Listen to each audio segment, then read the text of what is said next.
Welcome back to the lecture series on second PUC passing capsule chapter wise. Today's chapter is chapter number 2, sexual reproduction in flowering plants. Part 1. I have divided this chapter into 3 parts. In the first part, I will be dealing with the 1 mark question and 2 mark question. In the part 2, I will be dealing with the 3 mark questions, and in a part 3 I will be dealing with the 5 mark question, because it's a huge chapter with a lot number of important questions from this chapter, and it is easy as well. So I have divided into 3 parts so that you don't feel very burdened to listen to the very prolonged video.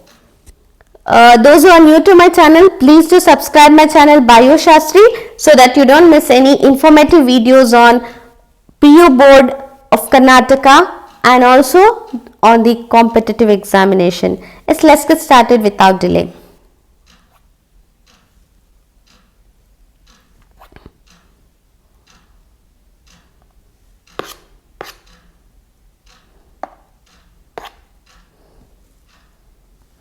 One mark questions.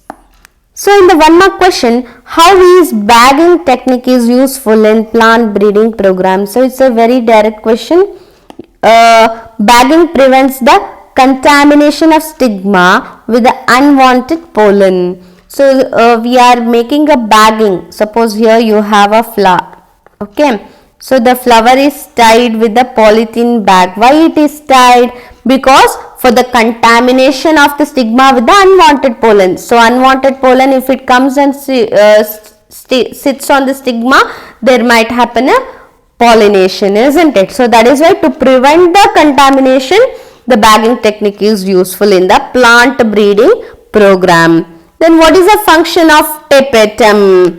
Tapetum nourishes the developing pollen grain. Nourishment. So what is the function of tapetum?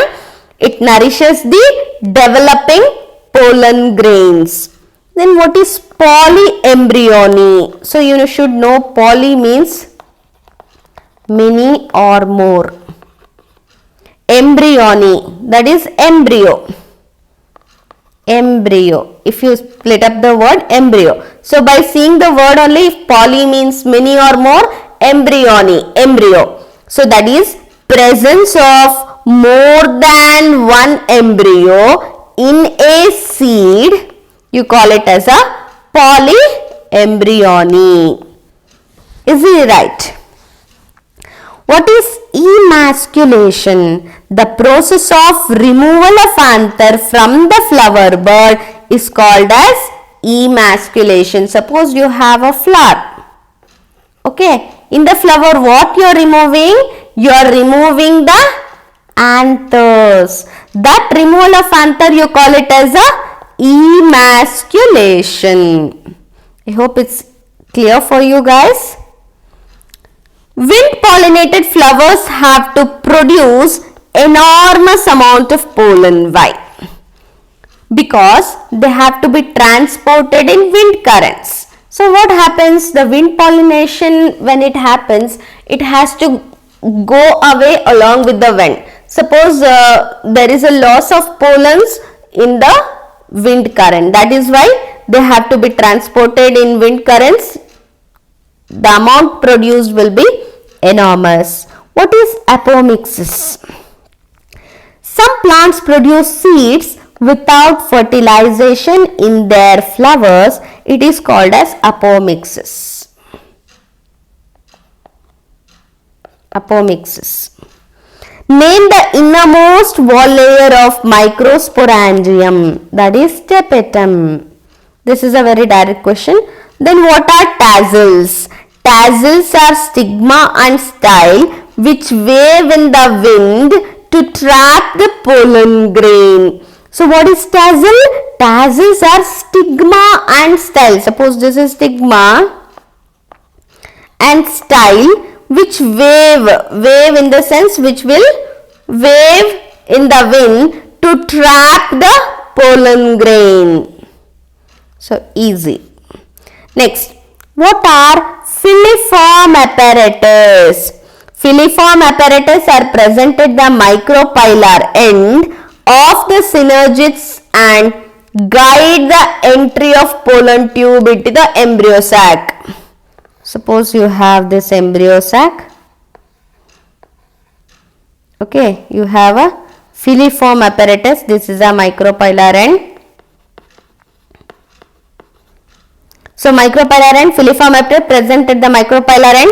The synergist guides the entry of the pollen tube from here. So that is a function. Give an example for free nuclear endosperm, that is coconut water from tender coconut. What is meant by monosporic development of female gametophyte? Mono means a single. The process of embryo sac formation from a single megaspore is called as monosporic development. The process of embryo sac formation from a single megaspore is called as monosporic development. What is heterostyly? Hetero means different. Styly means style. So you have to split the words, only then you can understand and write the definition. It is a outbreeding device in which anther and stigma are placed at different position so that the pollen cannot come in contact with the stigma of the same flower. Suppose you have one flower. Okay. The flower, the pollen cannot come in contact with the stigma. The stigma is somewhere here. The stamen is here. Can this pollen will go upwards like this? No. So the stigma and the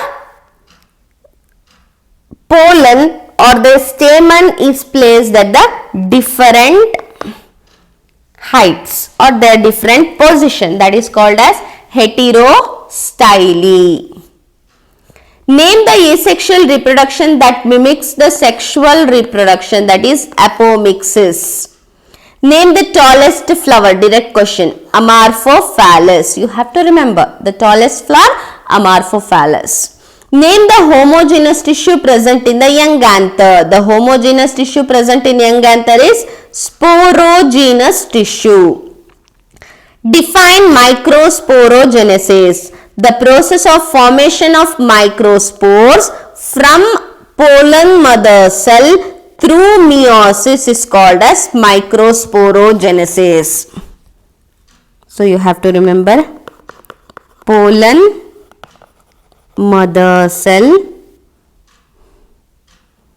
undergo meiosis to produce microspores. This process you call it as microsporogenesis. So microsporogenesis, here there is a microspore. Microspore is nothing but pollen grain. Microspore genesis means formation. So understand the terms, students, so that if you understand the terms, then definition you can write directly.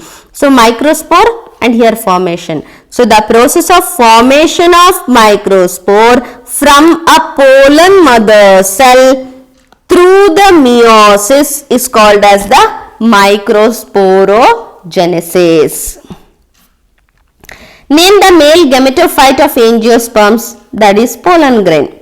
Mention the chemical composition of exine, that is sporopollenin. You have to remember the exine and intine.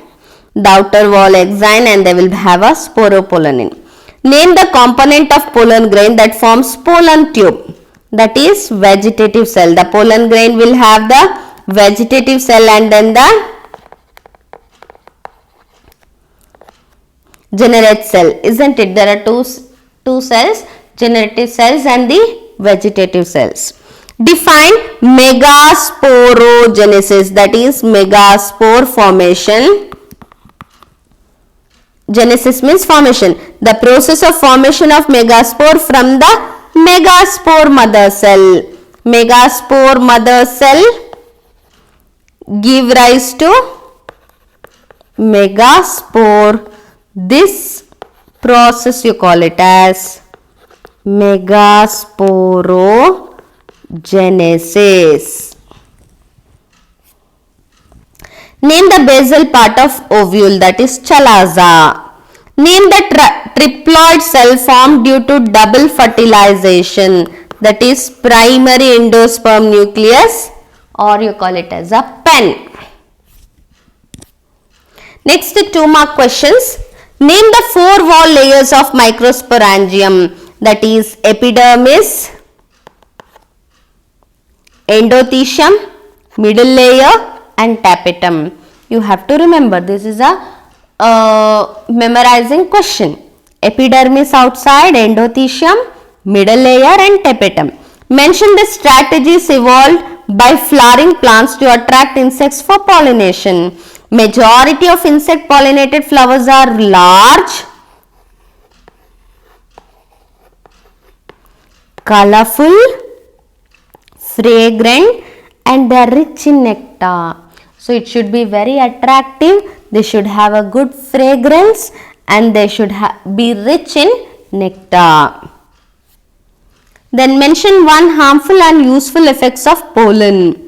Pollen grains of many species cause severe allergies and respiratory disorders. Pollen grains are rich in nutrients and is served as a food supplement and it is used as a food supplement. What is pen? Mention its function. Primary endosperm nucleus is a triploid cell, that is 3N, formed by the union of male gamete with the polar nuclei. Male gamete and then the 2 polar nuclei present at the central cell. So this is N, this is N. So what happens? Finally it gives rise to 3N. It forms the endosperm and it nourishes the growing embryo. Mention the sequential stages of embryogeny in angiosperm. Proembryo, globular embryo, heart-shaped embryo and then the mature embryo. This is a sequence how the embryo formation will takes place. Then differentiate the perisperm and then the pericarp. In some seeds like black pepper, remnants of nucellus is present. Such residual persistent nucellus is called as perisperm. Residual persistent nucellus is called as the perisperm. The wall of the ovary develops into the wall of fruit, that is called as the pericarp. Differentiate between albuminous and non-albuminous seeds. Albuminous seeds and non-albuminous seeds. Albuminous seeds retain a part of endosperm as it is not completely used up during the embryo development. For example, castor. Non-albuminous seeds do not have any endosperm as it is completely used up during the embryo development. For example, pea. In the pea there is no oil content, whereas if you see the castor, groundnut and all, there is oil content. Why? That endosperm is not completely utilized during the formation of the development of the embryo.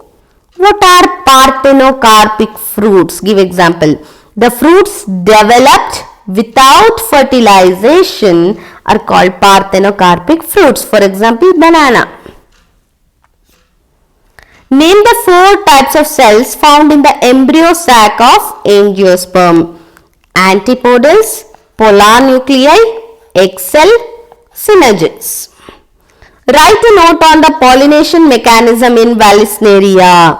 In Vallisneria, the female flower reaches the surface of water by the long stalk and the male flowers or the pollen grains are released onto the surface of water. Suppose the Vallisneria, the female flower reaches this is a water pollination, reaches the surface of the water by the long stalk. and the male flowers or pollen grains are released into the surface of the water. They are carried passively by water current. Here there is no active transport, this is passively. Along the water current, the pollen grains are carried away. Some of them eventually reaches the female flowers and the stigma. That's how the pollination is brought in case of the Vallisneria, or they have asked you the water pollination or hydrophily in the indirectly. Differentiate between hypocotyle and epicotyle. The cylindrical portion below the level of cotyledon is hypocotyle. Hypo means below.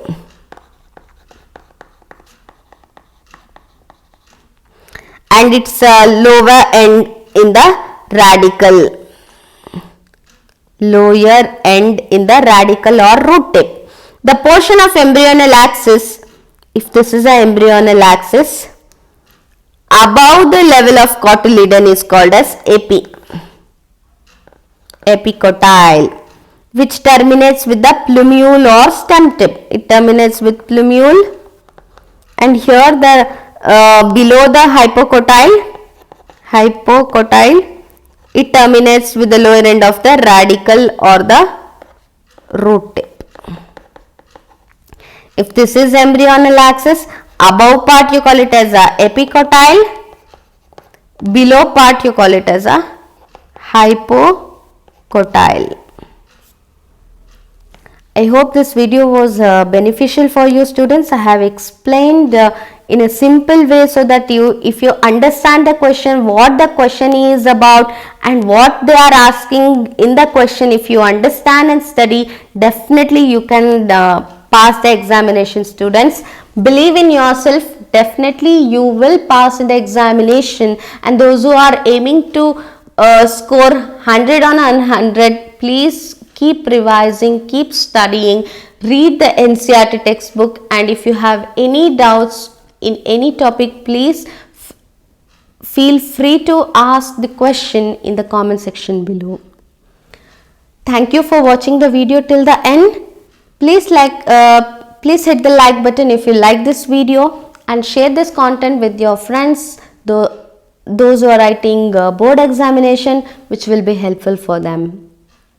And those who are not yet subscribed my channel Bio Shastry, please do subscribe my channel, and you don't miss any informative videos regarding the Karnataka PU board examination as well as the NEET examination.